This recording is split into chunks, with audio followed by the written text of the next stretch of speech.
हम लोग का ज्योग्राफी में जो टॉपिक चल रहा था ओशन के बारे में हम पूरा देख रहे थे। तो उसी में आगे आज देखेंगे प्रवाल एवं प्रवाल भित्तियाँ, कोरल एंड कोरल रीफ्स। अब ये जो टॉपिक है देखिए वो इन्वायरमेंट में भी आ जाता है और हमारा ज्योग्राफी में भी आ जाता है। इन्वायरमेंट में मैं पहले आपको पढ़ा चुकी हूँ। आज हम ज्योग्राफी के उससे देखेंगे इसको। देखिए, प्रवाल भित्ति का निर्माण मूंगे, सागरीय जीव या कोरल पॉलिप के चूनायुक्त अस्थि पंजरों द्वारा, जो स्केलेटन होते हैं उसके द्वारा होता है। देखिए, प्रवाल भित्ति आपने थोड़ा-सा जब भी मतलब किसी वीडियो में या किसी में देखा होगा, है ना? ओशन में नीचे कलरफुल पेड़-पौधे होते हैं, वहाँ पे बहुत सारी फ़िश रहती हैं, समझाने के लिए बता रही हूँ, ठीक है? जैसे ऑस्ट्रेलिया में ग्रेट बैरियर रीफ है, हमारे लक्षद्वीप इधर भी मतलब काफ़ी सारी जगहों के आस-पास पाए जाते हैं, जहाँ पर जो है ओशन बहुत गहरा नहीं होता है, सनलाइट आती है और उसका टेम्परेचर भी मतलब बहुत गर्म, बहुत ठंडा नहीं रहता है। मतलब कुछ ऐसी चीज़ें होती हैं जो ज़रूरी होती हैं। तो क्या होता है, प्रवाल भित्ति का निर्माण कैसे होता है कोरल रीफ का? मूंगे एक सागरीय जीव होता है मूंगा या कोरल पॉलिप होता है, उसके जो चूनायुक्त अस्थि पंजर जो स्केलेटन होते हैं उसके द्वारा ये प्रवाल भित्ति बनती है। ये वस्तुतः छिछली सागरीय सतह पर निर्मित कटक रूपी विशिष्ट स्थलाकृति है।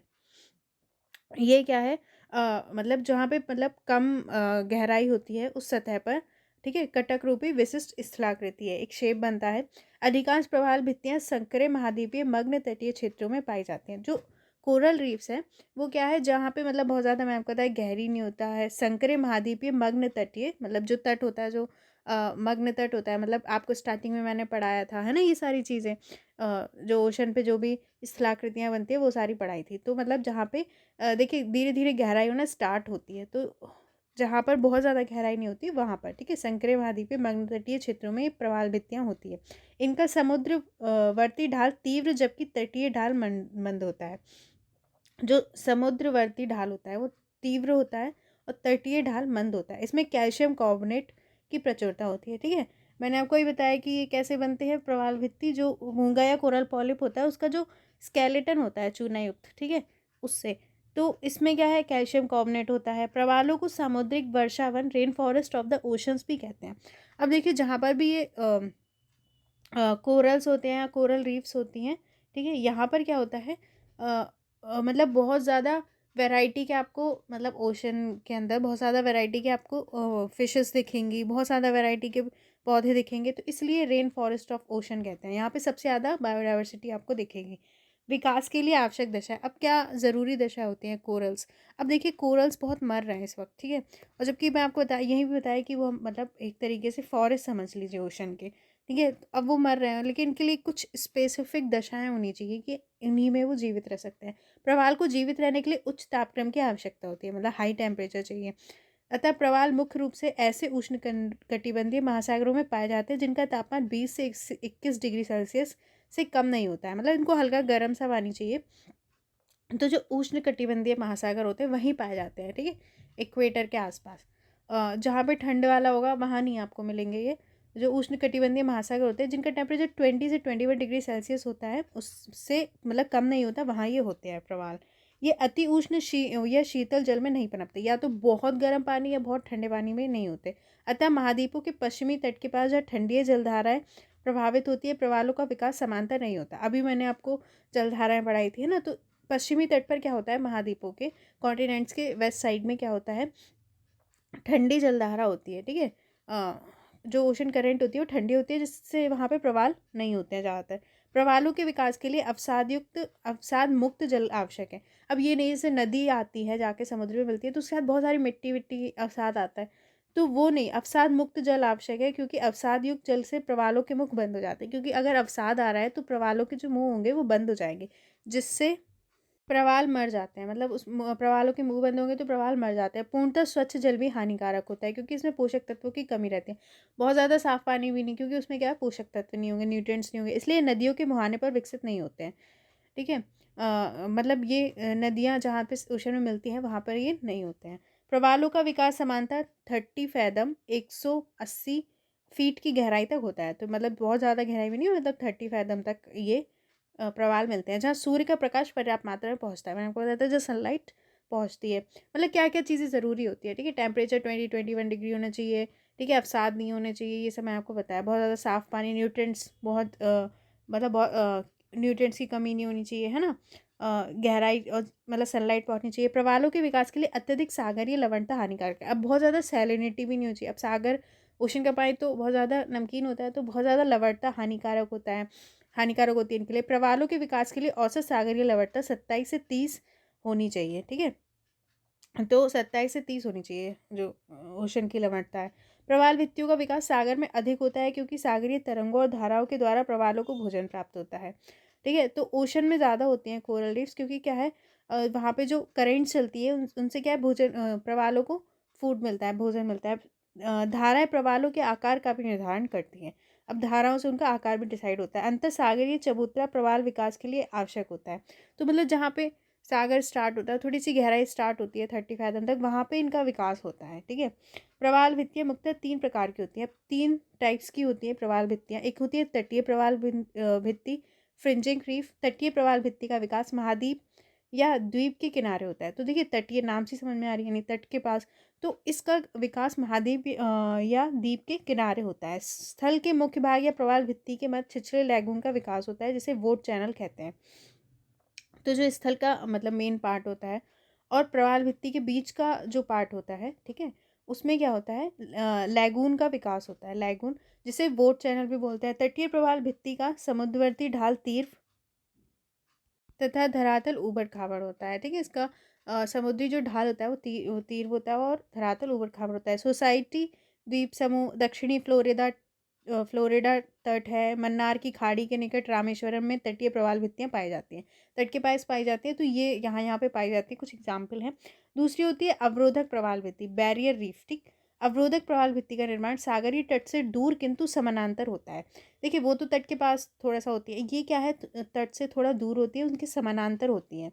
बैरियर रीफ प्रवाल भित्तियों के 3 प्रकारों में अवरोधक प्रवाल भित्ति विशालतम होती है और ये तट से चौड़े और गहरे लैगून द्वारा पृथक होती है। ये बहुत बड़ी होती है तीनों में, ठीक है। और ये तट से चौड़े और गहरे लैगून द्वारा पृथक होती है। तो तट से कैसे अलग होगी, चौड़े और गहरे लैगून द्वारा। अधिकांश अवरोधक प्रवाल भित्तियाँ अनियमित या टूटी फूटी होती है, मतलब एक सी नहीं होती लाइन से, इनमें बीच में आपको अनियमितता मिल जाएगी। ऑस्ट्रेलिया में उत्तर पूर्वी तट पर ग्रेट बैरियर रीफ, मैंने आपको बताया, ऑस्ट्रेलिया जो है उसके उत्तर पूर्वी तट पर ग्रेट बैरियर रीफ संसार की सबसे बड़ी अवरोधक प्रवाल भित्ति है, ठीक। अब एक होता है एटॉल, मैंने आपको बताया, किसी द्वीप या जलमग्न पठार के चारों ओर अंडाकार रूप से प्रवाल वलय या एटॉल का विकास होता है। एटॉल जो होता है वो क्या होता है, जैसे मान लो कोई आइलैंड है उसके चारों ओर, ठीक है, या जलमग्न पठार के चारों ओर, ठीक है। एक तो तट के पास बताई, ठीक है, एक बैरियर रीफ जो तट से दूर और समानांतर होती है, एक एटॉल, जो एटॉल होता है वो द्वीप के चारों ओर होता है। चारों अंडाकार रूप में प्रवाल वलय या एटॉल का विकास होता है, ठीक है।